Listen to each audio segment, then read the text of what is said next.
والقائل سبحانه وأن هذا صراطي مستقيما فاتبعوه ولا تتبعوا السبل فتفرق بكم عن سبيله ذلكم وصاكم به لعلكم تتقون. والصلاة والسلام على نبيه محمد صلى الله عليه وسلم القائل من أحدث في أمرنا هذا ما ليس منه فهو الرد. Mga ginigiliw kong mga kapatid, mga magulang sa Islam, muli ako'y bumabati sa inyo ng malugod na Assalamualaikum warahmatullahi wabarakatuh. Waalaikumsalam warahmatullahi wabarakatuh. Alam niyo ang paksa na aking ibabahagi sa inyo sa pagkakataong ito. Unang-una, humihingi ako ng paumanhin na maaaring ang inyong inaasahan ay malaking sheikh na mag-deliver ng isang magandang lecture. Ako'y ordinaryo lamang din na kapatid ninyo. Nakagaya nyo na nagsasaliksik lamang din ng kaalaman. At umaasa ako na kahit sa napakaliit na kaalaman ito, ang maibahagi ko sa inyo, kahit isang punto lamang ang sasabit sa alaala ng kahit ilan sa inyo. Ako inyong kapatid na maraming pagkukulang, makasalanan, at kukunti lamang din ng kaalaman. Ito ang katotohanan mga ginigilo kong mga kapatid. Alhamdulillah, siguro ang karamihan sa atin nangangarap na mapabilang dito sa inyong Islamic Center. Kasi narito ang kinikilala nating mga ustad at matagal na sila sa larangan ng pangangaral ng Islam, kung saan nagpakadalubhasa sa mga katuruan ng Islam. Samantalang yung abang kapatid, kukunti lamang ang kaalaman. Pero umaasa ako na kahit katiting lang ang inyong maalala, kahit ilan lang din sa inyo. At ang katiting na ito na isa sa buhay ng bawat isa sa atin. At bawat isa sa inyo, sabi nga ng propeta sallallahu alaihi wasallam, ang sinumang nakapagabay sa isang tao sa isang mabuti, sa isang kabutihan, ay mapapasakan niya ang gantimpala. Yung gumawa, ganyan din yung taong nakapagabay. Ngayon, kung nakapagturo siya ng mali, mapapasakan niya din ang kasamaan. Ganyan din ang sa taong nakapagabay sa kanya sa isang mali. Kaya kahit isa man lang sumabit sa ating mga alaala, at tayo, umaasa ako na bawat isa sa atin, mapabilang tayo sa mga sinasabi sa Quran na hindi kagaya sa mga Yahud na kanilang sinasabi, sami'na wa asayna, pero tayo, ang mga taong sinasabi nating sami'na wa ata'na. Ang mga Yahud, sinasabi nilang kami nakikinig o kami nakarinig, pero kami ay susuway. Pero ang ummah ng Propeta Muhammad sallallahu alaihi wasallam, sinasabi nilang kami ay nakinig at amin itong sinusunod. Siya pala, para ang ating talakayan ay parang hindi yung nagde-deliver lamang ako ng lecture. Gusto ko kayong tanungin, siguro sa pinakahulihan, bakit tinawag ang mga Hudyo sa Suratul Fatiha na maghdub, ghairil maghdubi alaihim? Diba mga Hudyo ang tinutukoy doon? Bakit sila yung mga maghdub? Taas ang kamay. Anong dahilan? Taas ang kamay sa nakakalam. Brad? Mga suwain. Sila yung mga suwain? Mayroon pang karagdagan at parang kunti na lang. Hindi po sila mapipilan sa mga maliligtas. Okay? Hindi pa papabilang sa mga maliligtas. Kasi napag-alaman nila ang katotohanan sa kanila unang pinadala ang mga propeta, pero hindi nila ito isinabuhay. Bagos Hindi lamang basta tumangging sumampalataya sa mga propeta, pinagpapatay pa nila. Dhalika bi annahum kanu la yaquruna bi ayatillah wa yaqtuluna nabiyyina bighairi al-haqq. Yan ang sinasabi sa Quran. Hindi lamang pinagpapatay ang mga propeta, bakos pinaratangan pa nila ng napakaraming mga kasamaan. At ang masaklap, kung may mga Krisyano dito, ako yung hihingi ng kumanin. Lahat ba yung mga Muslim? Alhamdulillah. Alhamdulillah. Ang mga paratang na ito ng mga kalaban ng propeta at mga mamamatay propeta, isinulat nila sa kanilang Biblia. Biblia ng mga Krisyano. Ganyan katindi ang mga Hudyo. Kaya sila ang tinawag na mga magdog, mga taong kinagalitan ng Diyos. Kasi napag-alaman nila ang katotohanan, hindi nila ito sinunod. Sinuway nila at kanila pang pinilipit ang katotohanan para manigaw ang mga tao. Ang mga Krisyano, mga biktima lamang sa panliligaw ng mga maaalam na mga Hudyo. Sila ay mga maaalam. Ang mga Krisyano ay mga mangmang. Wala silang kaalaman. Tikit mata lang silang sumusunod. Kaya sa ating mga Muslim, tayo araw-araw na nalangin na huwag mapabilang sa mga magdog na pagkatapos na ating mapag-alaman, hindi natin sinusunod. At huwag tayong mapabilang sa mga ligaw na mga Krisyano na kung saan pikit mata na sumusunod na hindi alam ang katotohanan. Kaya ang tatlong daang ito na binabanggit sa Suratul Fatiha, na manatili tayo sa mga kinalugdan niya. Sino yung mga kinalugdan? Muslim. Nagkaroon ng kaalaman at kanya itong sinusunod. Ang mga kinagalitan, nagkaroon ng kaalaman, hindi niya sila sa buhay. Ang mga nangaliligaw, walang kaalaman, pikit matang sumusunod sa kung ano lamang ang kanyang nakagisnan, hanggang papasok sila doon sa mga bid'a, na kung saan patungo ang ilan sa mga bid'a na ito sa mga syirkiyat. Muslim sa pangalan, kaso nga lang, shirk na pala ang kanyang gawain. Alam nating lahat kung bakit binanggit sa Quran, na ang pinakadakilang ni'ma daw ni Allah subhanahu wa ta'ala ay ang Islam, sapagkat kinuto kanina sa unahan ang ayat, al-yawma akmaltu lakum dinakum wa atmamtu alaykum ni'mati. Sa araw na ito, kinumpleto ko para sa inyo ang inyong relihiyon. Wa atmamtu alaykum ni'mati. Nilubos ko o kinumpleto ko para sa inyo ang aking biyaya. Na ang tinutukoy niyang biyaya dito o ang pinakadakila sa mga biyaya niya ay ang Islam. Bakit? Ano ang sinasabi niyang kinumpleto dito? Ang pambabatas ng ating pananampalataya, mga ginigiliw kong mga kapatid.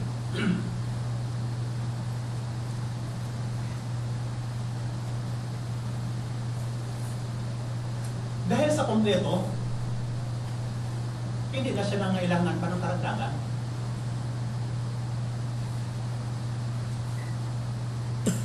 Kaya, ipinagbawal sa atin ang mga bagong bagay. Siya nga pala, ang katagang bid'a, sa limbahing Arabic, bagong bagay. Bago. Na kung saan maring ikaw mismo ang nagpasimuno na walang nauna na kagaya niyan. Yun ang ibig sabihin ng bid'a. Kaya pinagbawal sa atin ang anumang mga pagbabago o mga bagong katuruan na ating isinisingit sa reliyon na hindi naman niya ipinahayag sa Quran ni sa sunnah ng kanyang Propeta Muhammad sallallahu alaihi wasallam. Isa sa halimbawa, yung katagang bid'a, para maging malinaw sa atin. Sa Quran binanggit na si Allah subhanahu wa ta'ala daw, siya ay badi'. Ibig sabihin, halimbawa isang ayat sa Quran, badi'us samawati wal ard. Badi'us samawati wal ard. Nang ibig sabihin, tagapagpasimula ng mga langit at lupa, na kung saan wala pang nauna sa kanya na nagpasimula ng langit at lupa, na walang gumawa nito na naunang katulad ng langit at lupa. Kaya ang langit at lupa, ito ay bid'a kay Allah subhanahu wa ta'ala lamang, dahil wala pang nauna sa kanya. Yun ang literal niyang kahulugan. Sa isa pang aya sa Quran, binanggit pa rin ang word na bid'a. Qul ma kuntu bid'an min ar-rusul.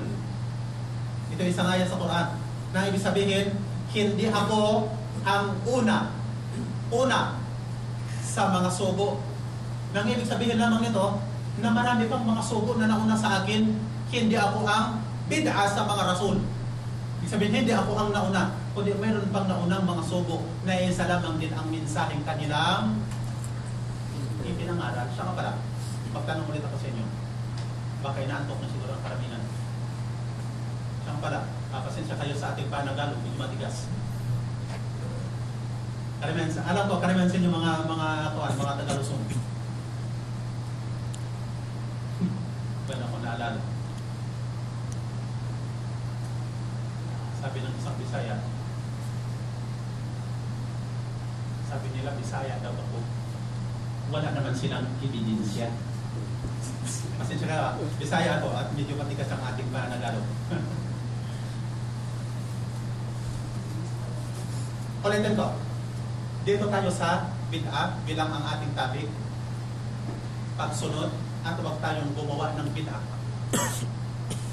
Ang aya na ating binasa, hindi ako ang una sa mga sugo. Sinali natin ang katagang bid'a dito sa katagang una. Kasi walang nauna. Ang ibig sabihin ng una. Kaya sinabi ng sugo, hindi ako ang una. Mayroon pang nauna sa akin. Ano nga ang mensahe ng lahat ng mga propeta? Kilalanin ang nag-iisang tagapaglikha. Okay. Sumamba lamang sa nag-iisang tagapaglikha at iwaksi ang pagsamba sa Nilikha. huwad na Diyos o nilikha. Yan ang kasaysayan nilang mensaheng lahat. At mapapansin natin ang mga ligaw na aral sa pangkalahatan. Kung paano ang mga sugo ay nag-aanyaya sa pagkilala sa nag-iisang tagapaglikha at iwasan ang pagsamba sa alinman sa mga nilikha. Ang lahat ng mga grupong ito, Kristyanismo man, Judaism man, o grupong ligaw man ng naturingang mga Muslim, ang mga bid'ang ito patungo doon sa pagsamba sa alinman sa kanyang mga nilikha. Ganyan palagi yan. Kaya matindi ang babala na ibinigay ng Propeta Muhammad sallallahu alaihi wasallam at ang mga as-salafus salih patungkol sa mga bid'a na ito. Dahil karamihan sa mga bid'a ito patungo doon sa mga gawaing syirkiyat, mga shirk, mga gawaing pagsamba sa mga nilikha.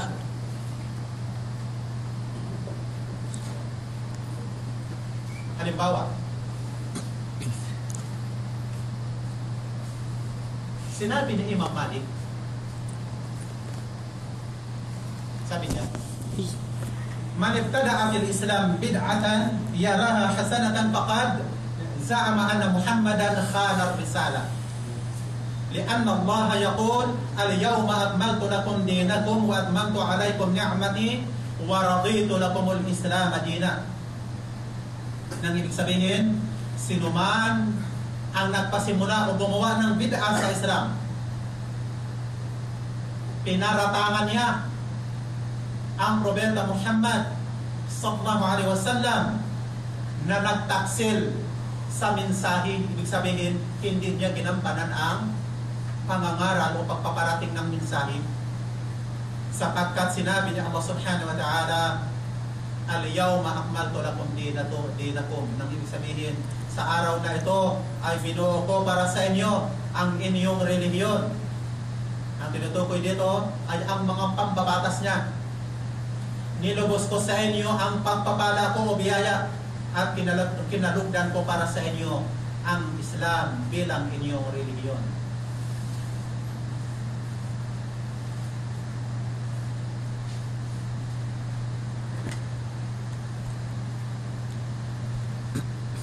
Sabi pa niya, usul sunnati indana at-tamassuk bima kana alayhi ashabu Rasulillah sallallahu alaihi wasallam wal iqtida bihim wa tarkul bid'ah wa kullu bid'atin dalalah. Nang ibig sabihin, ang pinakapundasyon o pinakasaligan ng sunnah sa amin ay ang pagkabit sa anumang paraan na iniwan ng mga kasamahan o mga sahaba ng Propeta Muhammad sallallahu alaihi wasallam. Gagayahin sila at pag-iiwan ng anumang bagong aral na hindi nila sinabi, hindi nila ginawa. Bid'ah.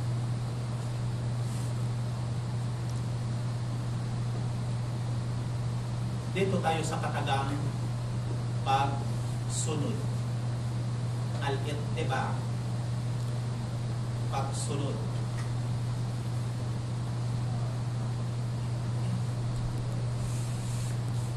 Ittabi'. Meron sila kasama. Ittabi'. La tabtadi'. Sumunod ka. Huwag kang mag-invento ng bagong bagay. Ang literal daw na kahulugan ng pagsunod sa lingwaheng Arabic ay ittiba. Halimbawa, ay yasir ar-rajulu wa anta tasiru wara'a. Kunyari, yung maglalakad ang isa na sinusundan mo siya, maglalakad ka rin sa likuran niya. Ayun ang literal ng kahulugan ng ittiba. Sa lingwahe natin ay pagsunod. Sinusundan mo siya kung saan siya patungo.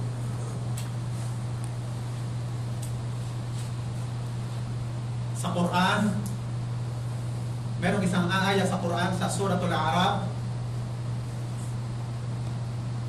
alladhina yajidunahu maktuban 'indahum fit Tawrah wal Injil ya'muruhum bil ma'ruf wa yanhahum 'anil munkar wa yuhillu lahum at-tayyibat wa yuharrimu 'alayhim al-khaba'ith wa yad'u 'anhum israhum wal aghlal allati kanat 'alayhim falladhina amanu bihi wa 'azaruhu wa nasaruhu wattaba'un nura alladhi unzila ma'ah ulaika humul muflihun. Na ibig sabihin ng medyo mahabang aya na ito, ang mga sumusunod sa sugo, ang probete na hindi marunong bumasa at sumulat, na matatagpuan nilang nakasulat sa Taurat at Injil na taglay nila, ay uutusan niya sila sa paggawa ng nakabubuti at sasawayin niya sila sa paggawa ng nakasasama, yung mga mungkarat. Ipahintulot niya sa kanila ang mga nakabubuti at ipagbabawal niya sa kanila ang mga nakasasama at aalisin niya sa kanila ang mga pasanin nila at ang mga pataw na nakasuot sa kanila. Kaya ang mga sumampalataya sa Kanya, nagpitagan sa Kanya, nag-adya sa Kanya, at sumunod sa liwanag na ibinaba sa Kanya, ay ang mga iyon ang mga magtatagumpay. Yun daw ang mga magtatagumpay. Pagsunod saan? Sa Kanyang sunnah, kauliya o salita, sunnah sa gawa, fi'liya, at saka yung mga sunnah na kanyang inapprove na ginawa, kunyari, ng kanyang mga kasamahan. Yun ang ating pagsunod.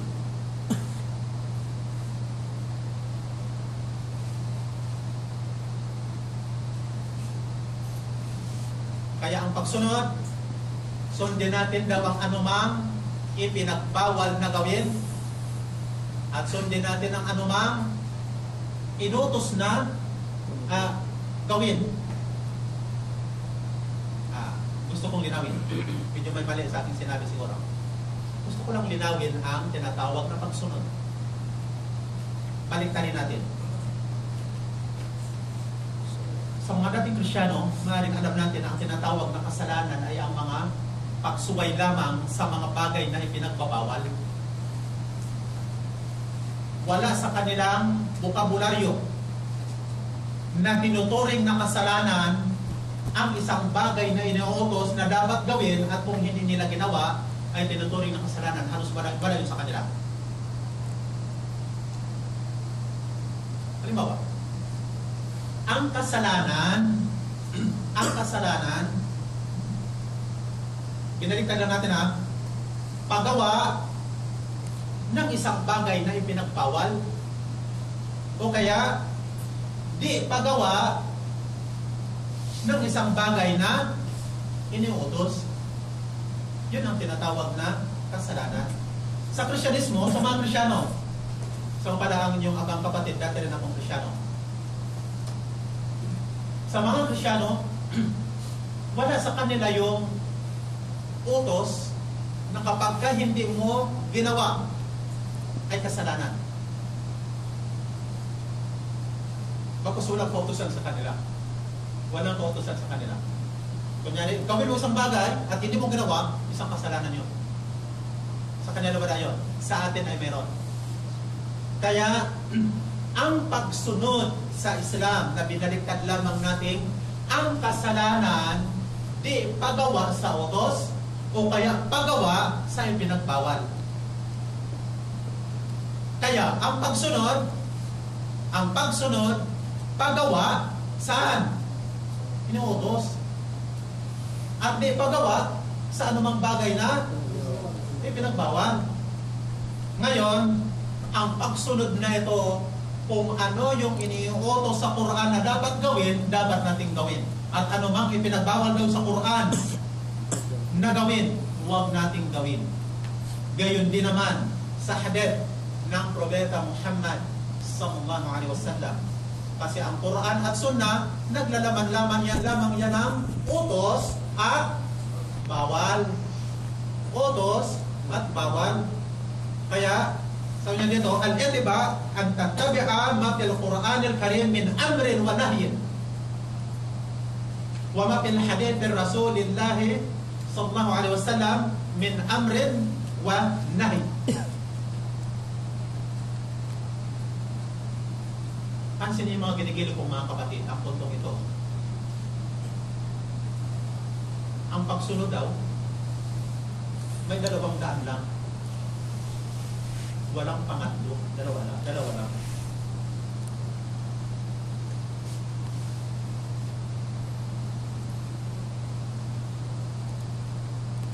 Una,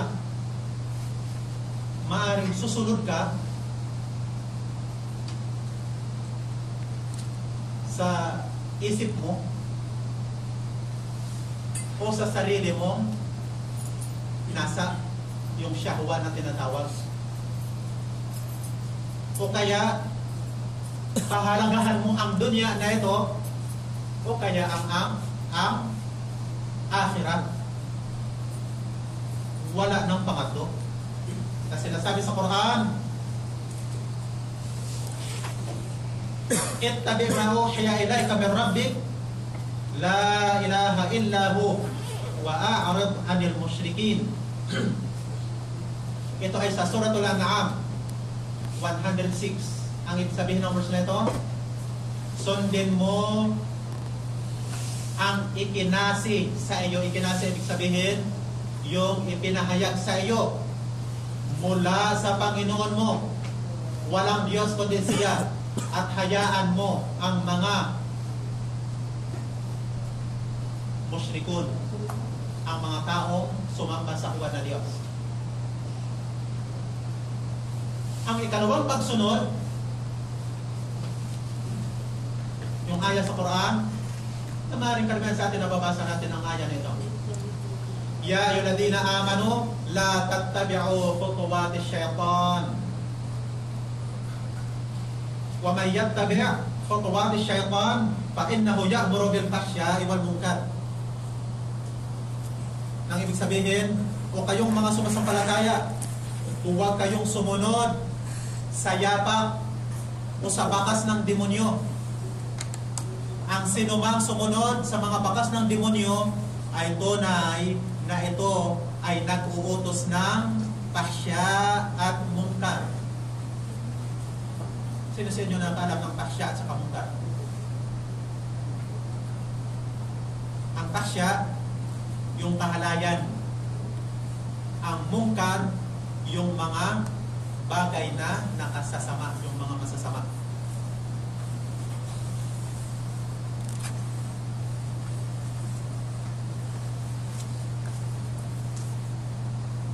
Naririto ba kayo sa akin? Ba't ang ibang isip natin na sa Pilipinas na? Sabay-sabay kaya tayo lahat. Basta hapon kasi yung medyo nagkakailan na inanto. Sabay-sabay nga, kayo lahat.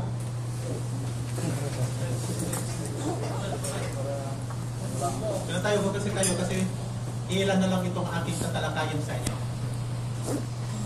Hanggang anong oras tayo?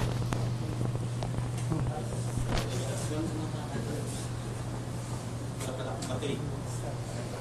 Okay, tungkol na tayo. Tuloy tayo. Bismillah. Sinalakay natin yung pagsunod.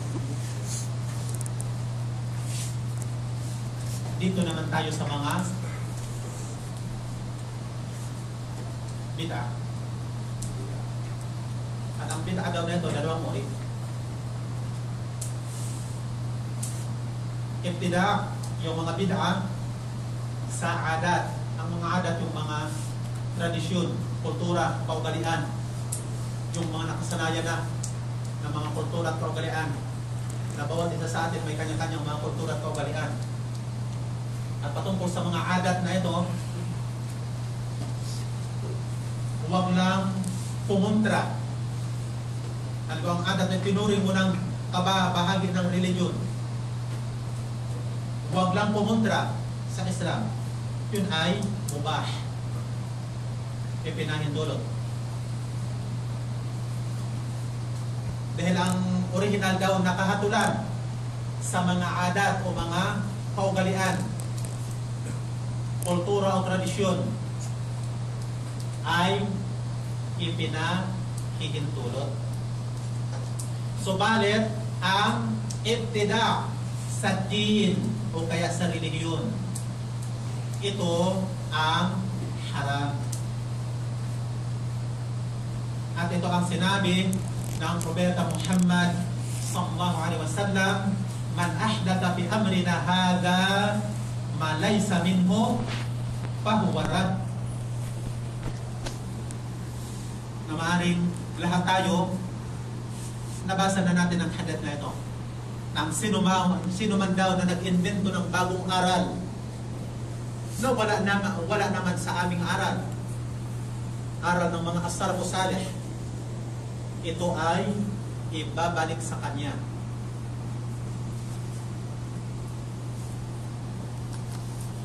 Patungkol sa bid'a sa din, bid'a sa relihiyong Islam, ito'y dalawang uri.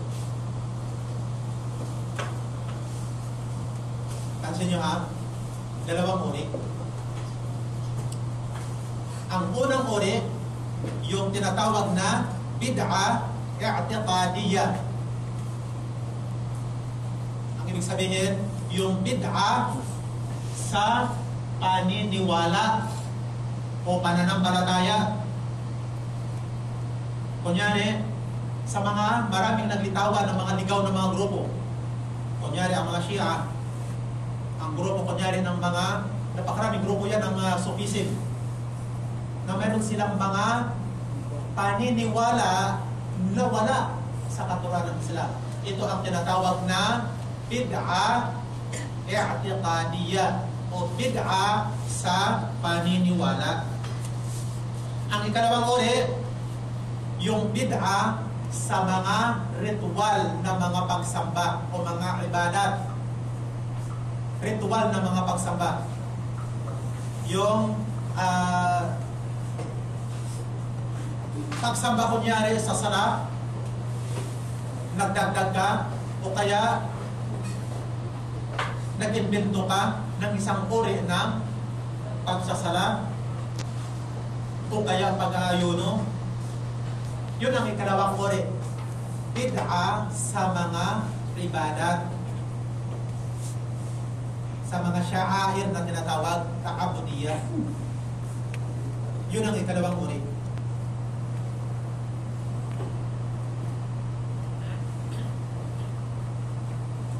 At ang ikalawang uri na ito, yung bid'a sa mga ritual na mga ibadat, binubuo din ito ng iba't ibang uri. Halimbawa,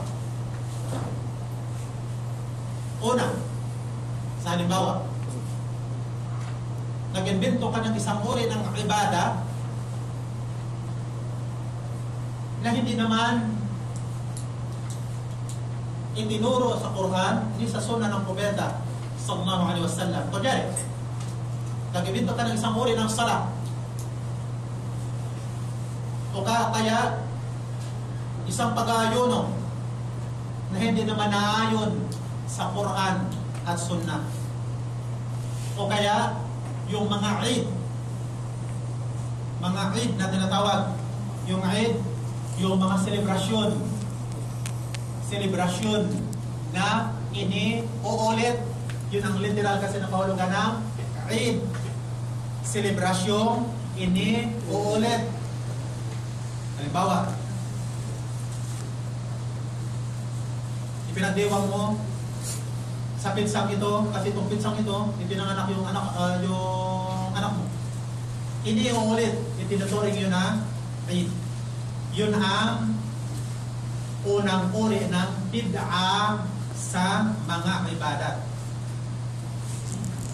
Sa panghalimbawa, ikalawang uri ng mga bid'a sa pagsamba. Kunyari,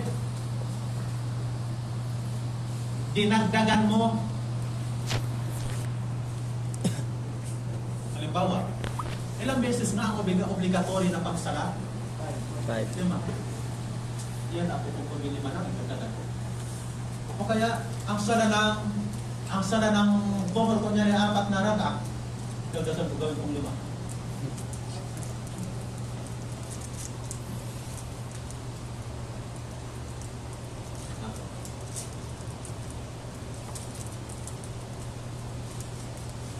Ikatlong uri ng bid'a sa paraan ng pagsasagawa ng isang uri ng pagsamba. Halimbawa, ang ginagawa mo nga ay isang uri ng pagsamba kasi nagdedikir ka. Pero ginawa mo at sinanay mo na ang pagdidikir kinakailangang grupo, jama'i.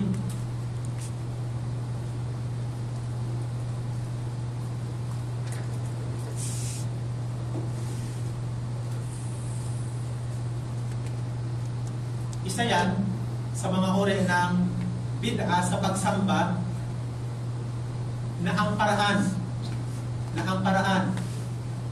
ay kaiba doon sa ginawa ng Propeta Muhammad at ng kanyang mga sahaba.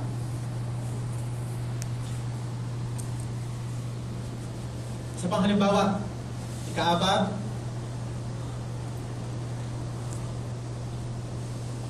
kunyari, magsagawa ka ng isang ibada na itinagda mo ang oras at pitsa, kunyari ng isang uri ng pagsamba. Halimbawa, itinagda mo na kinakailangan mo magsagawa ng